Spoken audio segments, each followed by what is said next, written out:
السلام علیکم ورحمۃ اللہ وبرکاتہ۔ الحمد للہ رب العالمین والعاقبۃ للمتقین، الصلاۃ والسلام علی سید الانبیاء والمرسلین وعلی آلہ وصحبہ اجمعین، اما بعد فاعوذ باللہ من الشیطان الرجیم، بسم اللہ الرحمن الرحیم۔ رضی اللہ عنہم ورضوا عنہ وأعد لهم جنات تجری تحتها الأنہار خالدین فیها ابدا، ذلك الفوز العظیم۔ صدق اللہ ومولانا رسولہ النبی الامین المکین الکریم، وعلى آلہ شاہدین و شاکرین والحمد للہ رب العالمین۔ تقریر کا آغاز کرنے سے پہلے بہتر اور مناسب ہے کہ ہم اور آپ مل کر اپنی غلامی کا ثبوت دیتے ہوئے سب سے پہلے گنبد خضرا میں آرام فرمانے والے آقا حضور تاجدار مدینہ سرور و قلب و سینہ جناب احمد مجتبیٰ محمد مصطفیٰ صلی اللہ تعالیٰ علیہ وسلم کی بارگاہ گوہر بار میں درود و سلام کا ہدیہ نشار کریں۔ پڑھی بآواز بلند، اللہم صلی علی محمد وعلی آل محمد وبارک سلم صلو علیہ، الصلاۃ والسلام علیک یا رسول اللہ صلی اللہ علیہ وسلم۔ اور ایک مرتبہ عقیدت و محبت کے ساتھ نبی اور آل نبی کے بارگاہ میں درود و سلام کا ہدیہ نشاور کریں۔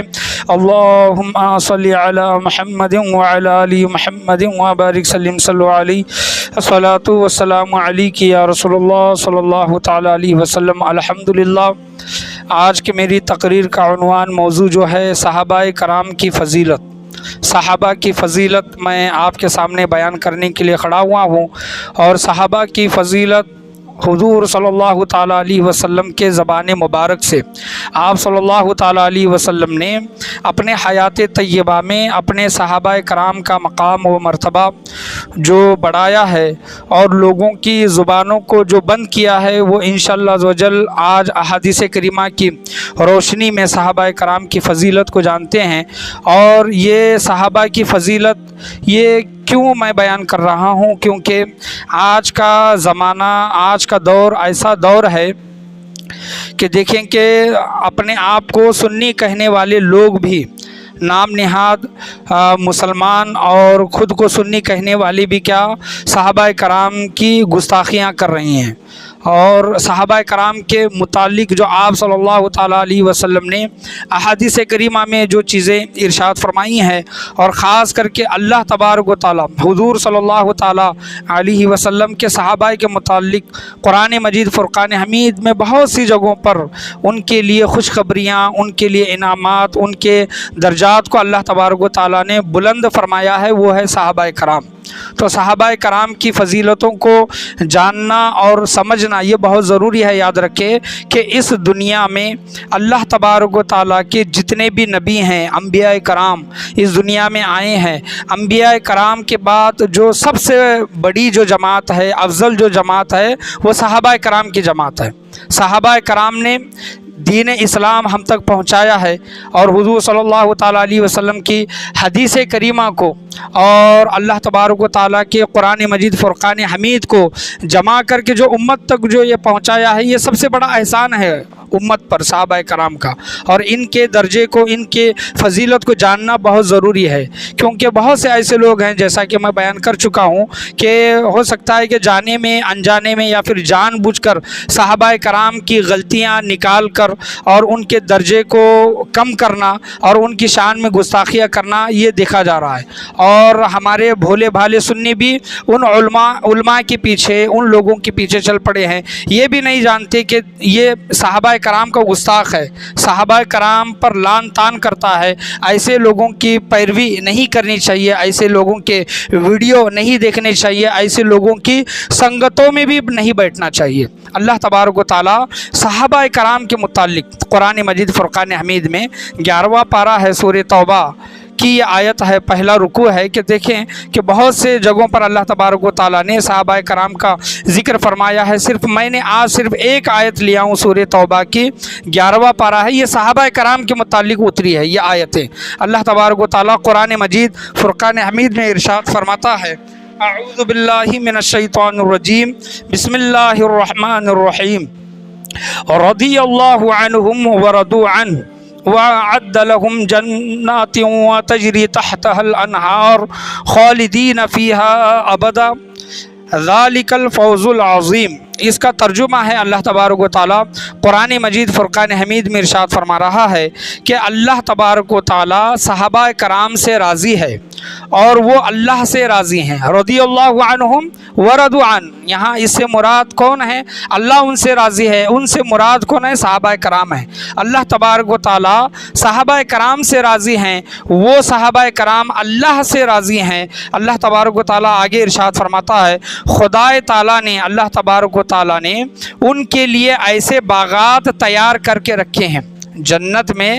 صحابہ کرام کے لیے اللہ تبارک و تعالیٰ نے ایسے باغات تیار کر کے رکھے ہیں جن کے نیچے دریا جاری ہے، جن کے نیچے دریا بہہ رہے ہیں۔ جناتوں تجری من تحتها الانہار، یہ قرآن کا ترجمہ میں آپ کے سامنے پڑھ رہا ہوں۔ جن کے نیچے دریا جاری ہے وہ لوگ ان میں ہمیشہ رہیں گے۔ کون لوگ اس میں ہمیشہ رہیں گے؟ صحابہ کرام جنت میں ہمیشہ رہیں گے، خالدین فیہا ابدا، یعنی ہمیشہ وہ اس جنت کے باغات میں، نہروں میں وہ رہیں گے، خالدین فیہا ابدا ذالک الفوز العظیم۔ اللہ تبارک و تعالیٰ فرماتا ہے یہ بہت بڑی کامیابی ہے، ذالک الفوز العظیم، یعنی یہ اللہ تبارک و تعالیٰ کی طرف سے انعامات ملنا یہ بہت بڑی کامیابی ہے۔ یہ اللہ تبارک و تعالیٰ قرآن مجید فرقان حمید میں ارشاد فرماتا ہے۔ اب دیکھیں کہ ایک طرف اللہ تبارک و تعالیٰ کا کلام ہے، قرآن مجید فرقان حمید ہے، ایک طرف تو اللہ تبارک و تعالیٰ یہ کہتا ہے کہ میں صحابہ کرام سے راضی ہوں اور وہ صحابہ مجھ سے راضی ہیں، لیکن آج کے لوگ یہ کہتے ہیں کہ صحابہ نے نعوذ باللہ من ذالک مرتد ہو گئے، کافر ہو گئے، یا پھر نبی کے گھر والوں کو انہوں نے شہید کیا، یا پھر نبی کے گھر والوں کا انہوں نے ساتھ نہیں دیا، یہ نکتہ چی کرتے ہیں، ان پر انگلیاں اٹھاتے ہیں۔ لیکن اللہ تبارک و تعالیٰ قرآن مجید فرقان حمید میں ان کے درجات کو بیان کرتا ہے۔ اب دیکھیں کہ تاریخی کتابوں میں لکھنے والوں نے اپنے اپنے حساب سے بہت سی چیزیں لکھی ہیں۔ ایک ہے تاریخ کی کتابیں، ہسٹری کی کتابیں، اس میں بہت کچھ الگ تلگ صحیح بھی لکھا گیا ہے، غلط بھی لکھا گیا ہے، درجے کو کم بھی کیا گیا ہے، درجے کو بڑھایا بھی گیا، یہ تاریخ کی کتابیں ہیں۔ اسی وجہ سے میں نے کہا کہ تاریخ کی کتابوں میں اگر آپ اس بات کو قبول کرنا چاہتے ہیں تو قبول کریں، اگر آپ ان باتوں کو رد کرنا چاہتے ہیں تو آپ رد کریں، یہ تاریخ کی کتابیں ہیں۔ اب دیکھیں کہ صحابہ کرام کا جب معاملہ آتا ہے اور تاریخ کی کتابوں کو صحابہ کرام کے متعلق جب لوگوں کے سامنے پیش کیا جاتا ہے تو ہمارے لیے کیا فرض بنتا ہے، ہمارا کام کیا بنتا ہے؟ تو ہم سب سے پہلے قرآن و حدیث کو دیکھیں گے۔ کیا دیکھیں گے؟ ہم اللہ کی کتاب کو دیکھیں گے، اللہ اپنے رسول کے صحابہ کے متعلق قرآن میں کیا فرماتا ہے، سب سے پہلے قرآن کو دیکھیں گے، اور قرآن کے بعد ہم احادیث کریمہ کو دیکھیں گے کہ حضور صلی اللہ تعالیٰ علیہ وسلم اپنے صحابہ کے متعلق کیا ارشاد فرماتے ہیں۔ اور اگر ہسٹری کی کتابیں، تاریخ کی کتابیں قرآن و حدیث سے ٹکراتی ہیں، یعنی قرآن و حدیث میں تو ایک چیز بیان کی جا رہی ہے اور تاریخ کی کتابوں میں ایک چیز بیان کیا جا رہا ہے، وہاں پر صحابہ کرام کو بھلا و برا بھی کہا جا رہا ہے، تو ہم کس کو لیں؟ تاریخ کی کتاب کو لیں یا پھر قرآن و حدیث کو لیں؟ تو علماء کرام بیان کرتے ہیں جب تمہارے سامنے ایسی چیزیں بیان کی جانے لگے، تاریخ کی کتابیں حوالہ دے کر تمہارے سامنے بیان کیا جانے لگے، تو تب تم قرآن و حدیث کو دیکھنا۔ قرآن و حدیث میں اللہ تبارک و تعالیٰ نے، اللہ کے رسول نے کیا چیزیں ارشاد فرمائی ہیں۔ اور صحابی کی تعریف میں آپ کے سامنے بیان کروں، صحابی اس کو کہتے ہیں کہ جس نے ایمان کی حالت میں، صحابی اس کو کہا جاتا ہے کہ جس نے ایمان کی حالت میں حضور صلی اللہ تعالیٰ علیہ وسلم کو دیکھا، حضور صلی اللہ تعالیٰ علیہ وسلم پر ایمان لے کر آئے، اور ان کا خاتمہ، یعنی جب وہ دنیا سے جب ان کے جانے کا وقت آیا تو وہ ایمان پر قائم تھے، تو ایسے شخص کو صحابی بولا جاتا ہے۔ اب بہت سے لوگ یہ کہہ سکتے ہیں کہ میں نے خواب میں حضور صلی اللہ تعالیٰ علیہ وسلم کو دیکھا اور خواب کے حالت میں میں نے حضور صلی اللہ علیہ وسلم پر ایمان لایا، تو میں کیا صحابی ہو گیا؟ نہیں، صحابی اس کو کہتے ہیں کہ حضور صلی اللہ علیہ وسلم کا زمانہ اس کو ملنا، زمانہ وہ پایا حضور صلی اللہ علیہ وسلم کا، حضور صلی اللہ علیہ وسلم کی صحبت میں بیٹھا۔ صحابی کے معنی ہے صحبت پانے والا، جو حضور صلی اللہ علیہ وسلم کی صحبت میں بیٹھا اس کو صحابی بولا گیا ہے۔ حضور صلی اللہ علیہ وسلم کی صحبت ملنا، زمانہ ملنا، اور حضور صلی اللہ علیہ وسلم پر ایمان لانا، اور ایمان کی حالت میں اس دنیا سے جانا، اس کو صحابی بولا گیا ہے۔ اور بعض علماء کرام نے یہاں تک ارشاد فرمایا ہے کہ اگر کوئی صحابی ایمان لایا اور بعد میں وہ مرتد ہوا، یعنی اسلام چھوڑ دیا، پھر وہ ایمان لے کر آیا، تو اس کو بھی صحابی بولا گیا ہے۔ علماء کرام یہ چیزیں بیان کی ہیں۔ صحابہ کی فضیلت، صحابہ کرام کے متعلق آج میرے بیان کرنے کا خاص کر کے مقصد یہ ہے کہ بہت سے ایسے لوگ ہیں، اور خاص کر کے شیعہ جماعت سے جڑے ہوئے لوگ ایسے ہیں جو صحابہ کو صحابی مانتے ہی نہیں۔ وہ یہ کہتے ہیں کہ حضور صلی اللہ تعالیٰ علیہ وسلم کے وصال کے بعد جتنے بھی صحابہ کرام تھے تمام کے تمام لوگ کافر ہو گئے، نعوذ باللہ من ذالک، دین سے پھر گئے۔ حضور صلی اللہ علیہ وسلم کی بات کی انہوں نے مخالفت کی، منافق ہو گئے، کافر ہو گئے، یہاں تک شیعہ لوگوں کا کہنا ہے۔ اور شیعہ لوگوں میں خاص کر کے یہ کہنا ہے کہ حضور صلی اللہ علیہ وسلم کے وصال کے بعد جو صحابہ تھے اس میں صرف چند گنے چنے صحابہ تھے جس میں حضور صلی اللہ تعالیٰ علیہ وسلم کے گھر والے تھے، اہل بیت اطہار جس کو بولا جاتا ہے، حضور صلی اللہ علیہ وسلم کے گھر والے، اور اس میں خاص کر کے نام آتا ہے حضرت سلمان فارسی رضی اللہ تعالیٰ، حضرت ابو ذر غفاری رضی اللہ تعالیٰ، حضرت مقداد رضی اللہ تعالیٰ، حضرت عمار بن یاسر رضی اللہ تعالیٰ۔ یہ اتنے صحابہ کا میں نے آپ کے سامنے نام گنوایا۔ شیعہ لوگ ان کو صحابی مانتے ہیں، شیعہ لوگ ان کو صحابی مانتے ہیں۔ ان کے علاوہ جتنے بھی صحابہ کرام تھے، لاکھ سوا لاکھ کے قریب، حجت الوداع کے وقت جتنے بھی صحابہ کرام حضور صلی اللہ تعالیٰ علیہ وسلم کے وہاں پر موجود تھے اور حضور صلی اللہ علیہ وسلم اپنا آخری خطبہ دے رہے تھے، لاکھ کے قریب یا پھر لاکھ سے بھی زیادہ صحابہ کرام موجود تھے۔ اس میں عشرہ مبشرہ بھی آ گئے، تمام لوگ آ گئے۔ شیعہ لوگوں کا کہنا یہ ہے کہ حضور صلی اللہ تعالیٰ علیہ وسلم کے وصال کے بعد یہ تمام کے تمام لوگ مرتد اور کافر ہو گئے۔ یہ کیوں ایسا کہنا ہے؟ ایک وجہ یہ بیان کرتے ہیں کہ حضور صلی اللہ تعالیٰ علیہ وسلم نے غدیر خم کے موقع پر حضرت مولا علی رضی اللہ تعالیٰ عنہ کے متعلق یہ فرمایا کہ میں جس کا مولا ہوں علی اس کا مولا ہے، اور جو مجھے اپنا مولا جانے علی کو وہ اپنا مولا جانے۔ تو یہ حدیث لے کر آتے ہیں، اور یہ شیعہ لوگوں کا یہ عقیدہ ہے، یہ کہنا ہے کہ اس میں حضور صلی اللہ تعالیٰ علیہ وسلم نے صاف حضرت علی رضی اللہ تعالیٰ عنہ کو خلافت دے دی ہے، حالانکہ ایسا معاملہ نہیں تھا۔ شیعہ لوگوں کا کہنا یہ ہے کہ حضور صلی اللہ علیہ وسلم نے حضرت علی کو خلیفہ بنایا، اور حضور صلی اللہ علیہ وسلم کی وصال کے بعد صحابہ کرام نے اپنے مشورے سے حضرت سیدنا ابو بکر صدیق رضی اللہ تعالیٰ عنہ کو خلیفہ بنایا، تو لہٰذا یہ تمام کے تمام لوگ کیا ہو گئے؟ کافر ہو گئے۔ ایسا نہیں ہے ہرگز، یہ شیعہ لوگوں کا عقیدہ ہے۔ اسی وجہ سے بولا جا رہا ہے کہ شیعہ لوگوں کے صحبتوں میں، سنگتوں میں بیٹھنے کی کوشش نہ کرے، کیونکہ ان کے نزدیک چند لوگوں کے علاوہ کوئی بھی صحابی نہیں ہے۔ تو یہ ایسا تو عقیدہ ہو نہیں سکتا، اور یہ جو عقیدہ ہے یہ غلط عقیدہ ہے۔ اس عقیدے کو کوئی بھی نہیں مانتا، جو بھی سنی ہے کوئی بھی نہیں مانتا۔ اسی وجہ سے حضور صلی اللہ تعالیٰ علیہ وسلم نے اپنے حیات طیبہ میں ہی صحابہ کرام کے متعلق ارشاد فرمایا کہ اے لوگو، صحابہ کرام کے متعلق اللہ تبارک و تعالیٰ سے ڈرو، ان کو نشانہ نہ بناؤ، ان کو بھلا برا نہ کہو، میرے صحابہ کو بھلا برا نہ کہو۔ یہ ایسا حضور صلی اللہ علیہ وسلم نے کیوں کہا؟ کہ دیکھیں کہ اللہ تبارک و تعالیٰ نے حضور صلی اللہ تعالیٰ علیہ وسلم کو قیامت تک کا علم عطا فرمایا ہے، یعنی قیامت تک کیا کیا چیزیں ہونے والی ہے، یہ تمام کے تمام چیزوں کا علم اللہ تبارک و تعالیٰ نے حضور صلی اللہ تعالیٰ علیہ وسلم کو عطا فرمایا۔ تو ان علموں میں سے ایک علم یہ بھی حضور صلی اللہ تعالیٰ علیہ وسلم کو تھا کہ آنے والے وقت میں، آنے والے زمانے میں کچھ لوگ ایسے پیدا ہوں گے جو میرے صحابہ کو برا کہیں گے، جو میرے صحابہ کو گالیاں دیں گے، جو میرے صحابہ پر انگلیاں اٹھائیں گے۔ اسی وجہ سے آپ صلی اللہ تعالیٰ علیہ وسلم نے اپنے حیات طیبہ میں ہی یہ چیزیں ارشاد فرما دی کہ میرے صحابہ کرام کے متعلق اللہ تبارک و تعالیٰ سے ڈرو۔ مشکات شریف کی حدیث ہے، سب سے پہلی حدیث صفحہ نمبر 554 کی حدیث ہے۔ آپ صلی اللہ تعالیٰ علیہ وسلم نے صحابہ کرام کے متعلق ارشاد فرمایا کہ میرے صحابہ کی عزت کرو، میرے صحابہ کی عزت کرو اس لیے کہ وہ تم میں سے سب سے بہتر ہیں۔ یہ مشکات شریف کی حدیث ہے، تم میں سے سب سے بہتر ہے۔ اور آگے حضور صلی اللہ تعالیٰ علیہ وسلم ارشاد فرماتے ہیں، یہی مشکات شریف کی حدیث ہے کہ میرے صحابہ ستاروں کی طرح ہے۔ یہ خود حضور صلی اللہ علیہ وسلم اپنے زبان اقدس سے ارشاد فرما رہے ہیں، میرے صحابہ ستاروں کی طرح ہے، تم میں سے جو بھی ان کی کسی ایک کی اقتداء کرو گے تو فلاح پا جاؤ گے۔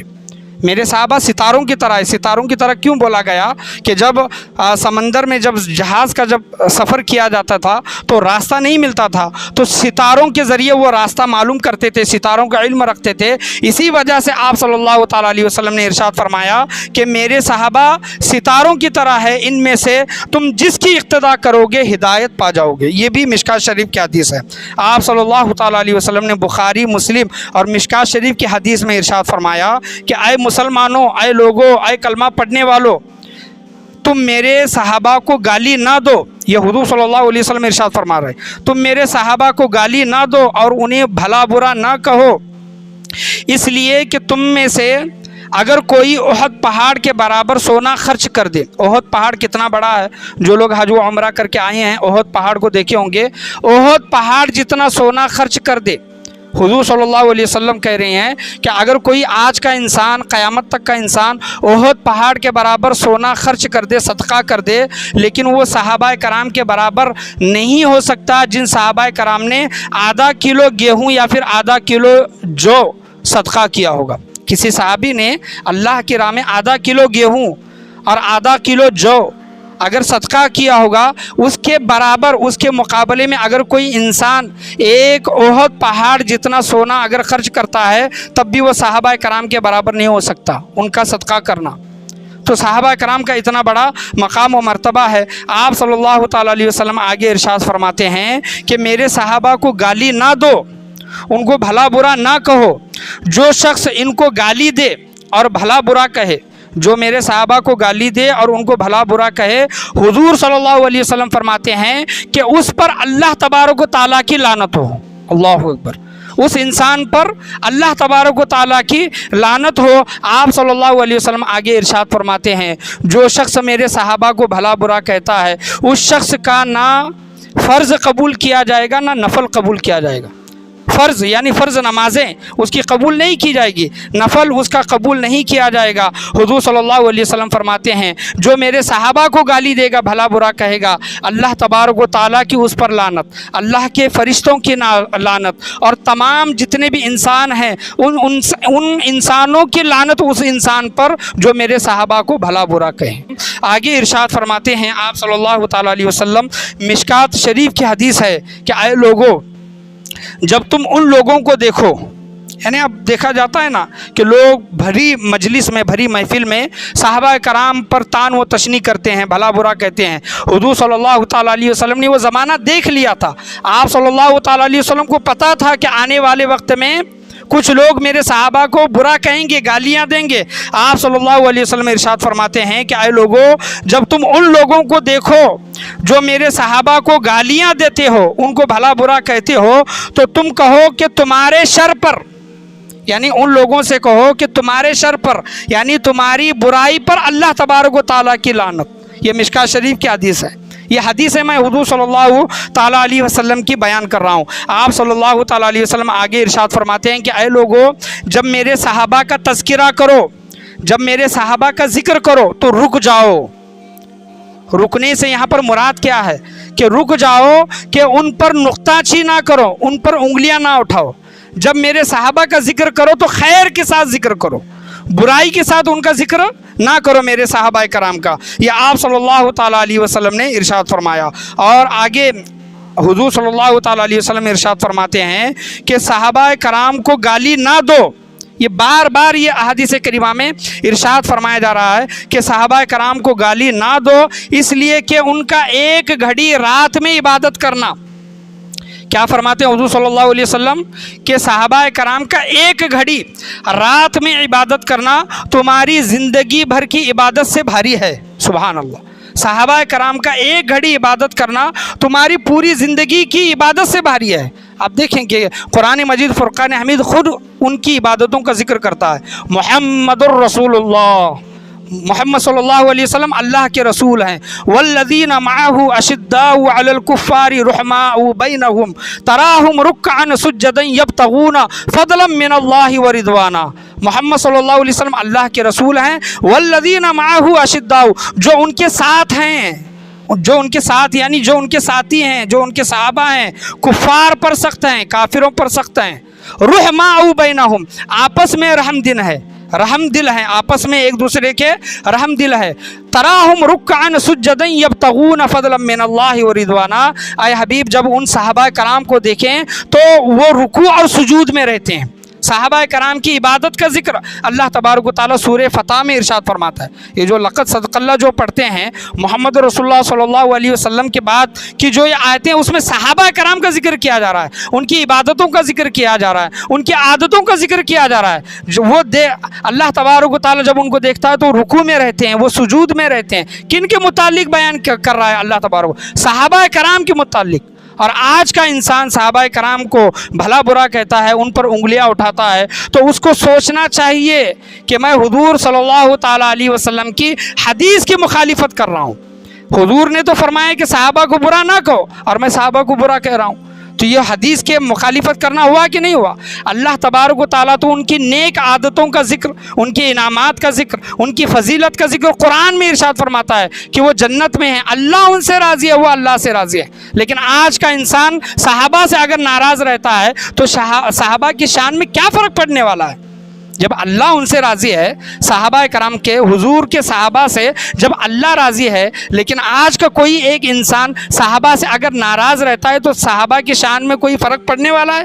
کوئی نہیں فرق پڑنے والا. کیونکہ سب سے بڑی رضا ورضوان من اللہ اکبر، جو اللہ تبارک و تعالیٰ قرآن مجید فرقان حمید میں جو ارشاد فرماتا ہے کہ سب سے بڑی جو نعمت ہے وہ اللہ تبارک و تعالیٰ کا راضی ہونا ہے.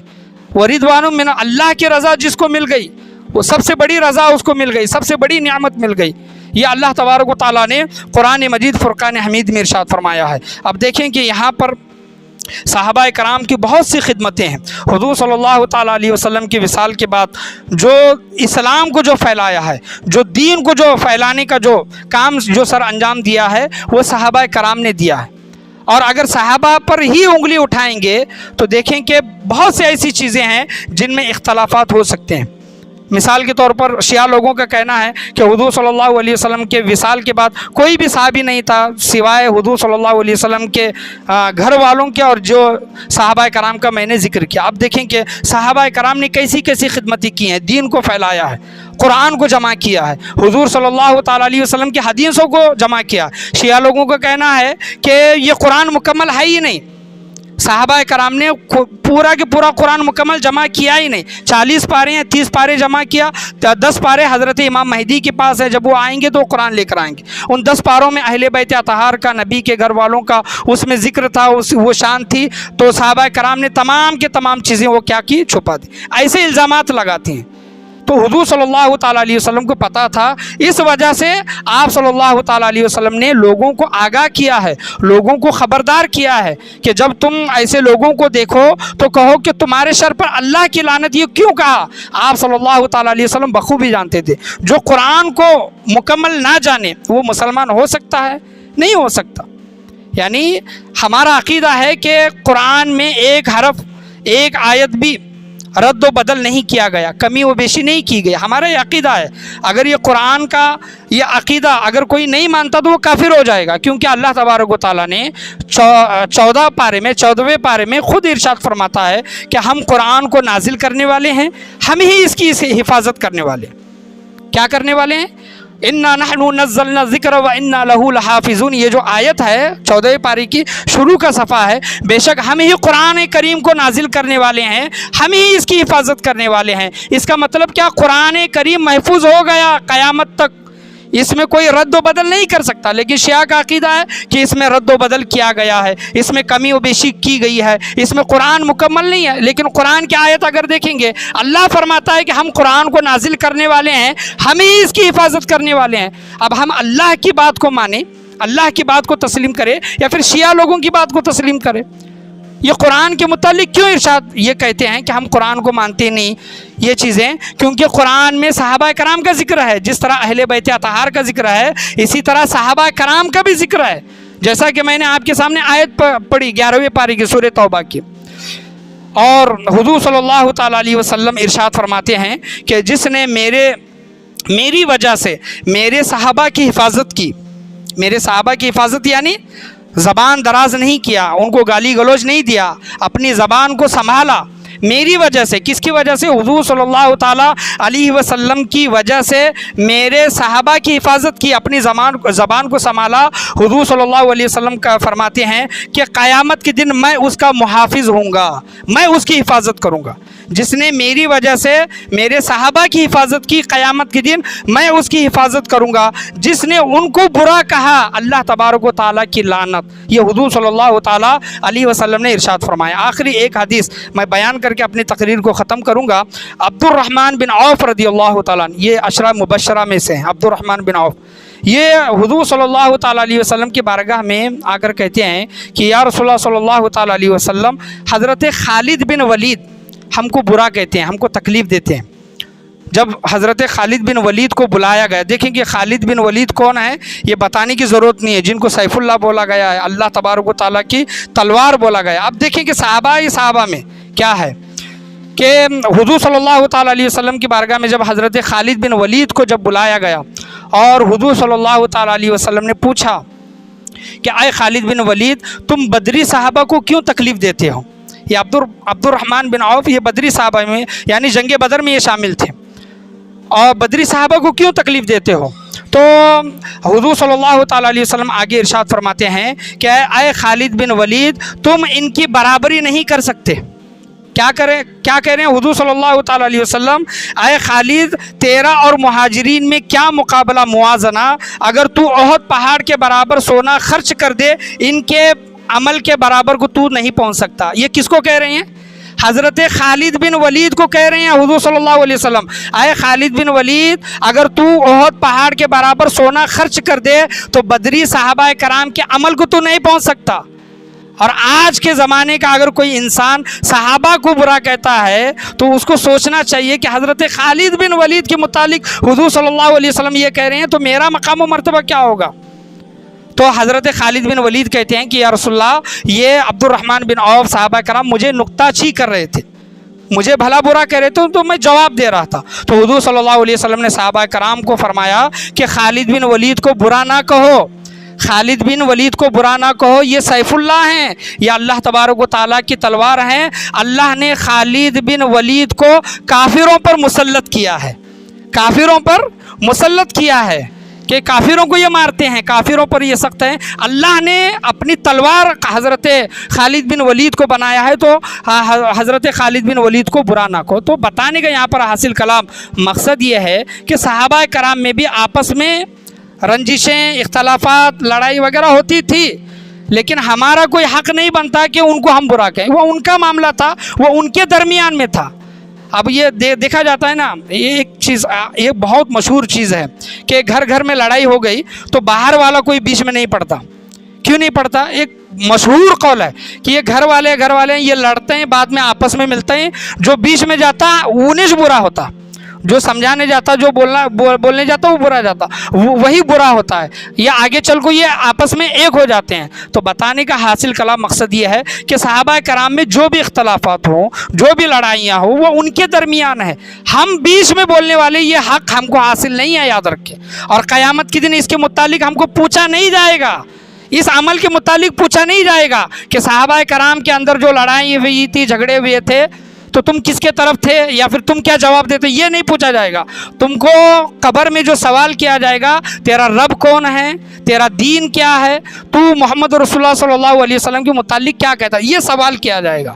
تو ان جھگڑوں میں، ان اختلافات میں پڑھنے کی کوشش نہ کرو، ورنہ یاد رکھو کہ ایمان سے ہاتھ دھونے کا اندیشہ ہے، خدشہ ہے. یاد رکھیں کہ ڈریں، صحابہ کرام کے متعلق ڈریں.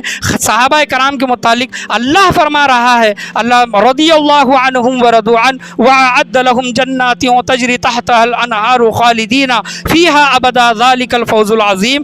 اللہ صحابہ کرام سے راضی ہیں، وہ اللہ سے راضی ہیں. خدا تعالیٰ نے ان کے لیے ایسے باغات تیار کر کے رکھے ہیں صحابہ کرام کے لیے، جن باغات کے نیچے دریا بہہ رہی ہیں، وہ لوگ اس میں ہمیشہ رہیں گے. وہ بہت بڑی کامیابی ہے. یہ اللہ تبارک و تعالیٰ نے یہ گارنٹی، یہ ضمانت، یہ خوشخبری قرآن مجید فرقان حمید میں صحابہ کرام کے متعلق ارشاد فرمایا ہے. اور صحابہ کرام میں جو بھی اختلافات وغیرہ ہوئے ہیں، اور ان کے بعد جو بڑے بڑے ائمہ کرام جو آنے والے ہیں، انہوں نے صحابہ کرام کے متعلق کیا اقوال لکھے ہیں، انشاءاللہ عز و جل آنے والے جمعہ میں بیان کرنے کی کوشش کروں گا. اللہ کی بارگاہ میں دعا ہے اللہ تبارک و تعالی ہم تمام لوگوں کو بولنے سننے سے زیادہ اس پر عمل کرنے کی توفیق و رفیق عطا فرمائے. آج کے بیان میں، درس میں، بولنے میں، سننے میں، سمجھنے میں، سمجھانے میں کسی بھی قسم کی غلطی، کمی بیشی، کوتاہی، خامی، بھول چوک ہوئی ہو، اللہ تبارک و تعالی محض اسے اپنے فضل و کرم سے معاف عطا فرمائے. اور جن محفلوں میں صحابہ کرام پر نکتہ چینی کی جاتی ہے، بھلا برا کہا جاتا ہے، ان کو گالیاں دی جاتی ہے،